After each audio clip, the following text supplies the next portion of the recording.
176페이지입니다. 오늘 욥기 23장 13절에서 17절을 보죠. 욥기 23장 13절에서 17절을 봅니다. 그러나 그는 생각이 하나시니 누가 그를 돌이킬 수 있으랴. 그의 혼이 원하시는 것 그것을 그가 행하시는도다. 이는 그가 나를 위하여 정해 두신 일을 행하시며 그러한 일이 그에게 많이 있음이라. 그러므로 내가 그의 면전에서 괴로워하며 내가 생각할 때면 그를 두려워하는도다. 하나님께서 내 마음을 부드럽게 하시며 전능하신 분께서 나를 괴롭히시니 이는 내가 어두움 앞에서 꿀로 끊어지지 아니했고 그가 내 얼굴에서 어두움을 가리지 아니하셨음이라. 이렇게 말씀을 하고 있습니다. 자, 하나님께서 여기 13절 17절은 하나님께서 원하시는 대로 정해 두신 일을 하시는 겁니다. 자, 이것은 로마서 9장 9절에서 10절과 욥기 12장 13절에서 25절의 문맥과 조화를 이루고 있어요. 로마서 9장을 보겠습니다. 신약에.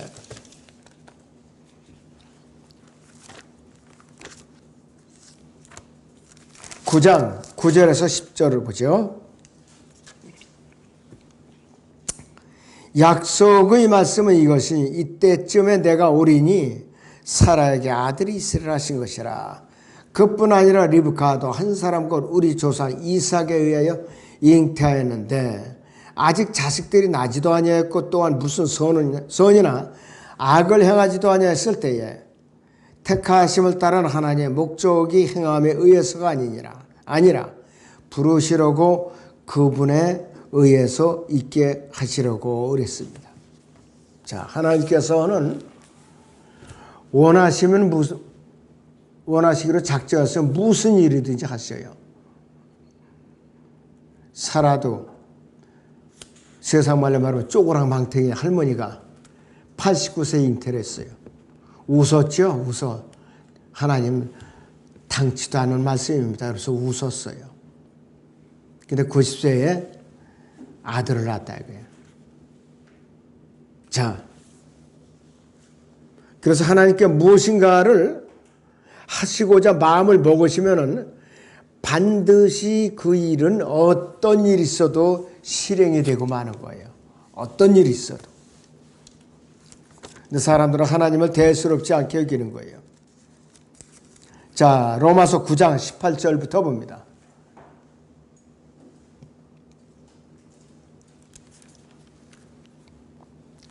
그러므로 그분께서는 자비를 베푸시고자 하는 자에게 자비를 베푸시고 또 원하시는 자를 완악하게 하시느니라. 그러면 네가 내게 어찌하여 그분께서 여전히 잘못을 찾고 계시며 누가 그분의 뜻을 거역하느냐고 하였느냐라고 말하리라. 이 사람아 내가 누구기에 하나님께 대꾸하느냐. 지음을 받은 것이 지은 이에게 어찌하여 나를 이같이 만들었느냐고 할 수 있겠느냐. 토기장이가 같은 진흙덩이로 하나는 귀히 쓸 그릇을 하나는 천하게 쓸 그릇을 만들 권한이 없겠느냐. 하나님께서 그의 진노를 나타내시고 또 그의 능력을 알게 하시려고 멸하기에 합당한 진노의 그릇들을 심히 오래 참음으로 인내하심으로 영광에 이르도록 예비된 자비 그릇들에게 그의 영광의 풍요함을 알게 하고자 하셨다면 어찌하겠느냐 이것이에요. 하나님의 고유 권한은 인간이 아무리 항변해도 따질 수가 없어요. 따질 수가 없다 이것이에요. 어떤 사람이 이렇게 왜 유대인들은 그렇게 반역을 하는데 왜 선민으로 택했느냐. 다른 민족이 얼마든지 있을 텐데 하거든요. 하나님의 건 고유 권한이에요. 누가 따질 수가 없는 거예요.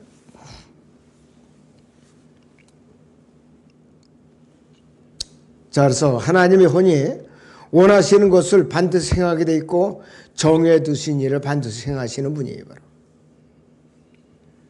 자, 우리 모두는 자 하나님께 지체하신다면 우리는 죽음과 무덤과 만나게 되죠. 우리가 살아 생전에 주님이 늦게 오시면은 우리는 죽게 돼 있고 무덤에 묻히게 돼 있다 이것이에요. 그래서 우리에게는 모두 법정에 정해서 한 날이 있고 또 우리 모두는 하나님께 직접 설명해야 한다. 거듭난 성도는 그리스도의 심판서 가서 구원받지 못한 죄인들은 백보자 심판석에서 만나게 돼 있다 이것이에요. 바로 23장 15절 상반절에 보시면 그러므로 내가 그의 임재 앞에서 괴로워하며 그랬어요.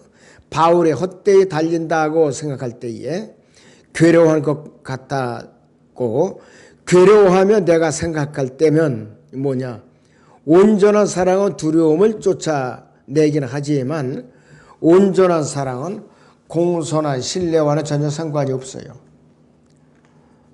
자, 요한 1서 4장 17절을 보죠. 요한 1서 4장의 17절을 보겠습니다.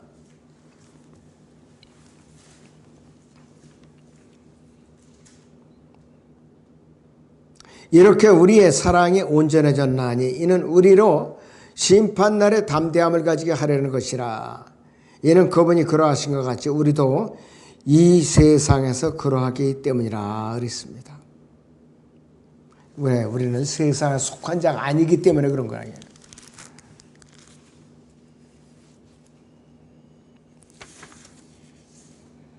그래서 이 요한일서 4장 17절은 그리스도인이 섬김이 아니라 영원한 생명에 대한 확신을 나타내고 있어요.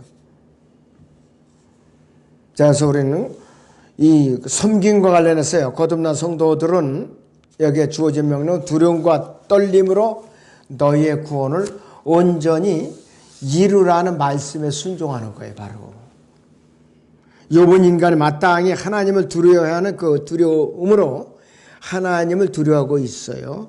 인간이 참으로 하나님을 생각한다 하면은 구원을 받았든지 구원을 못 받았든지 마땅히 떨게 돼 있는데 사람들이 하나님을 두려워하지 않고 대적하니까 마구잡이로 전쟁을 일으켜요. 마구잡이로 무자비하게 특별히 중공 이 사람들은 하나님을 철저하게 대적하는 사람들이에요.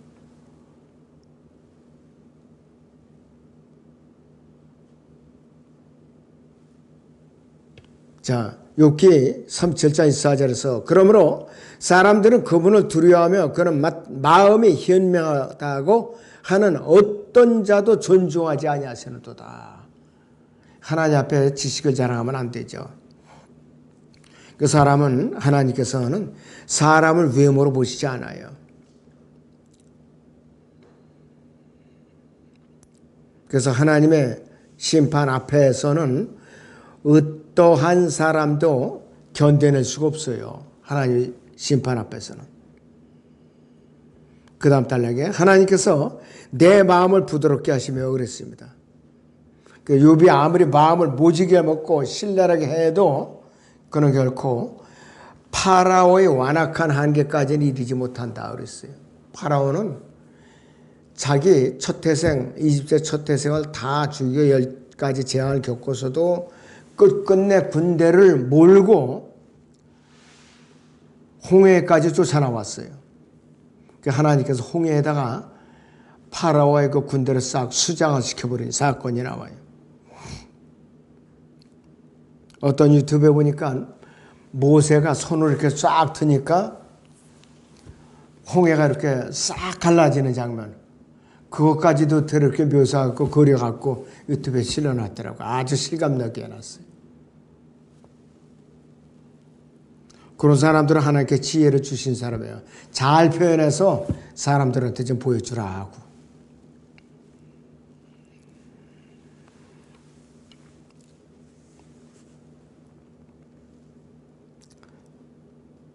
자, 욥은 죽음 자체만큼은 엄청난 어두움을 경험하게 됐고 그는 사는 것보다 죽는 것이 더 좋다고 생각할 만큼 살아있는 채로 죽음을 경험하고 있었지요. 욥은 너무나도 고통스러웠던 거예요. 온몸에 헌대가 난 채로 깨어진 질그릇 조각으로 피부를 긁고 있었을 정도니까. 욥은 저주받은 자의 고통을 겪으셨지만은 그 당시에 욥에게는 내주하시는 성령이 없었어요. 완성된 구속도 없었고 도끼가 놓이기 한참 전에 하나님께서 그에게 구두로 하신, 직접적으로 하든지 간접적으로 하든지 몇 마디의 명령밖에 없었어요. 그 당시에 성경이 없었다 이거예요. 욥에게는 앞으로 다가올 미래에 대해서도 확실한 지식이 없었고 행해야 할 동기도 없고 또 이루려 할 목표도 없는 상태에서 어쩔 수 없이 계속해서 어둠 속을 가야만 했죠. 참 욥은 굉장히 대단한 사람이에요. 이 시대에는 우리는 약속된 십자가 구속이 완성되고 나서 약속된 말씀이 성경으로 기록됐는데도 우리는 대적하고 있어요, 하나님을. 근데 욥은 아무것도 없는 상태에서도 모진 고난을 통과하고 있는 것이에요.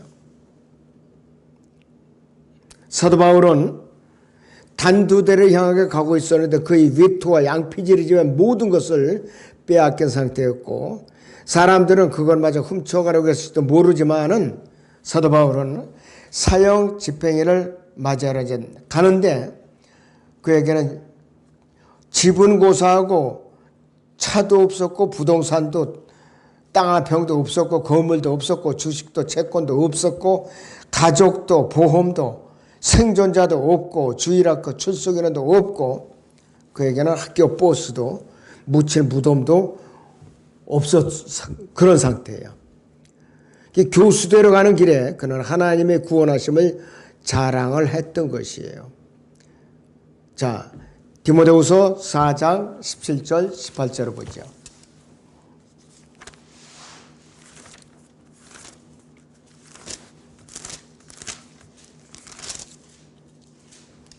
자, 디모데후서 4장 17절 18절을 봅니다.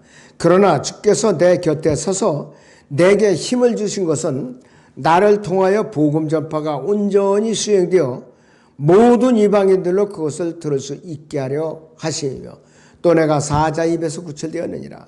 주께서는 나를 모든 악한 일에서 구해내시고 그의 하늘 왕국에 이르기까지 나를 보호하시리니 영광이 그분께 영원 무궁토록 있기를 원하노라. 이미 벌써 그는 낙원에 갔다 온 사람이에요. 그는 경험을 한 사람이라 이게요. 그러니까 두려울 것이 없었어요.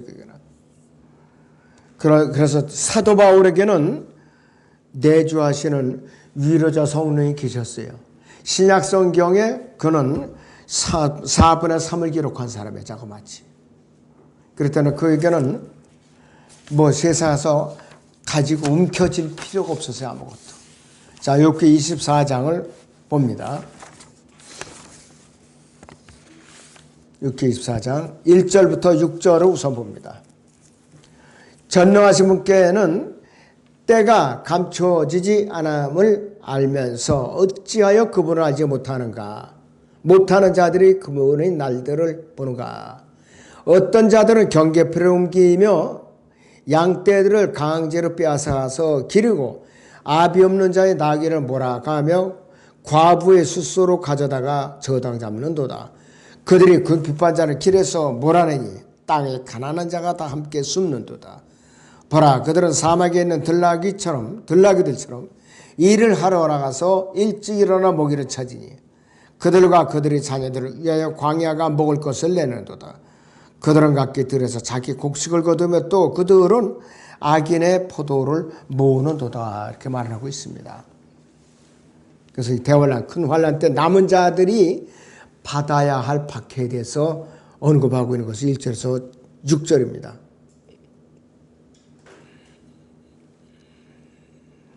자, 첫 번째 달라 보시면 욥기 24장 1절은 왜 하나님께서는 악인들을 죽이시지 않고 매일 잘 살게 하는가? 결국 하나님께서는 형벌의 때가 오고 있음을 아시지만은 악인들은 죽어 마땅한데도 왜 하나님께서 악인들이 계속해서 살게 하시며 빛을 향하게 하시는가? 왜 형통하게 하시는가? 의인과는 정반대로. 지금도 마찬가지예요. 지금 이 세상에서도. 왜 악인들이 형통하고 이 중공 같은 그 악질들, 왜 그렇게 힘이 세졌는가? 그러나 어느 순간이 되면 한 때가 되시면 하나님께서는 멸망을 시킨다 이거예요. 여러 갈래로.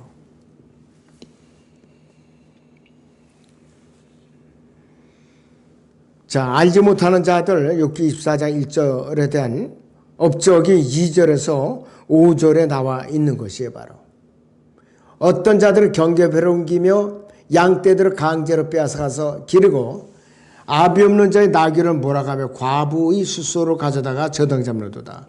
그들이 궁핍한 자를 길에서 몰아내니 땅에 가난한 자가 다 함께 숨는도다. 보라, 그들은 사막에 있는 들나귀들처럼 일을 하러 나가서 일찍 일어나 먹이를 찾으니 그들과 그들의 자녀들을 위하여 광야가 먹을 것을 내놔도다. 이렇게 말하고 있어요. 이 큰 환란 기간에는 짐승의 표를 받지 않은 사람들은 박해를 받을 수밖에 없죠. 왜? 사고 팔 수가 없으니까. 지금도요, 디지털 화폐가 이번 달부터 6월 달까지 대상자를 모집을 하고 있어요. 우리나라가 벌써 시험해 보려고. 그래갖고 그것을 문제점이 없다면 바로 전 국민 대상으로 시행해요. 그러면서 그거 괜찮다. 그러면 저 왼손이나 이마에다 박는 거예요. 칩으로다. 그런 시대가 바로 오고 있어요. 자, 이들은 히브리서 11장 37절 보죠.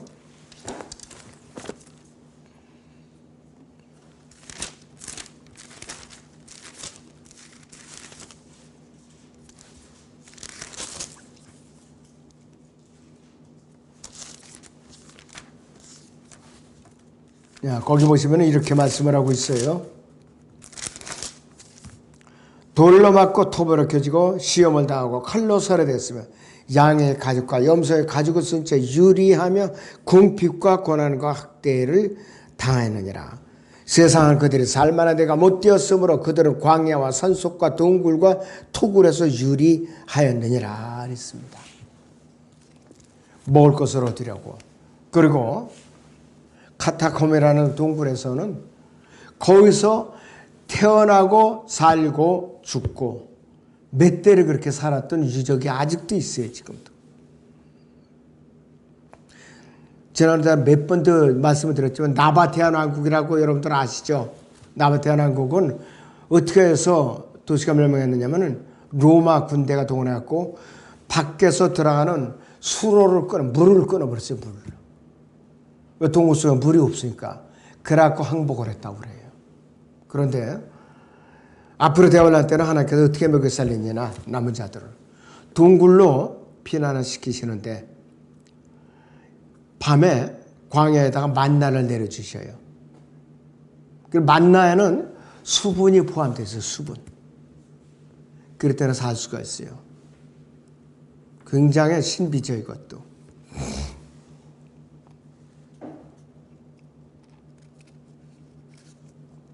대환란 때는 사람들이 짐승의 표를 안 받고 피난한 사람들이 들에서 양식을 얻는 것이에요. 자, 야고보서 5장 3절에서 5절에 따르면 그때 악인들은 자신들을 포도로 모으는데 어떤 방법으로 모으느냐? 가난한 자들 거를 수탈을 해요. 가난한 자들 거를. 그래서 이 큰 환란 기간에 기름이나 포도주를 만질 수 없기 때문에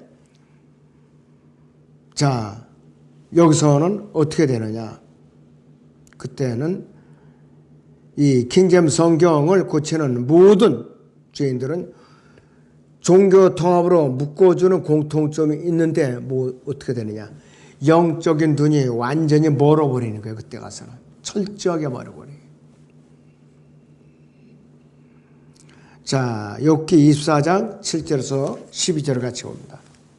그들은 벌거벗은 자들로 옷 없이 유숙하게 하니 그들이 추위에 덮을 것이 없으며 산지 소나기로 젖으니 피할 곳이 없어 바위를 품는도다. 그들은 아비 없는 자의 품에서 빼앗아가고 가난한 자에게서 저당물을 취하는도다. 그들은 가난한 자를 옷 없이 벗어 채로 가게 하며 줄인 자들에게서 곡식단을 빼앗고 이들은 다만에서 기름을 짜며 포도즙 틀을 밟으니 목이 말라 고생하는도다. 사람들이 성읍에서 신음하며 상처 입은 자의 혼이 부르짖으나 하나님께서 아직은 그들에게 어리석음을 놓지 않으셨도다. 이렇게 말하고 있습니다. 대환란 기간에는 부자들이 가난한 자들 것을 빼앗으면 그 사람은 지옥 가요. 나눠줘야 돼요, 그들은. 너무나도 끔찍한 일이 벌어지고 있는 것이에요.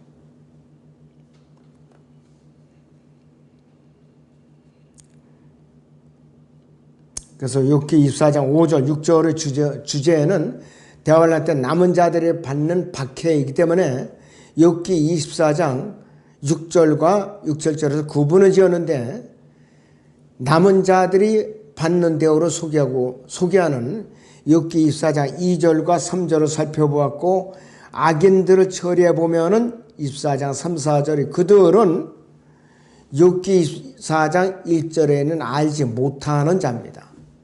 7절에서는 그들은 같은 무리인데 두 번째로 나오는 8절에서 그들은 남은 자인 환난 성도들을 말하고 있어요.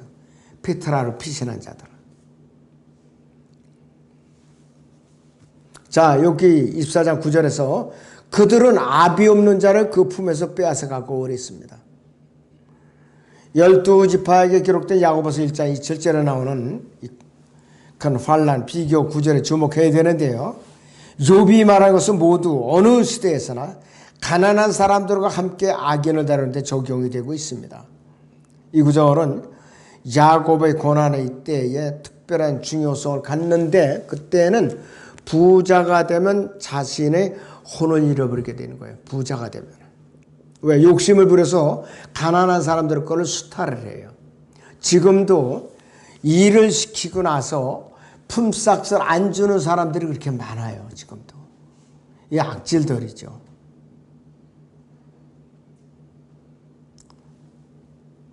이 농촌에 그 이장을 비롯한 오래 사는 토박이들은 그렇게 횡포가 심해요.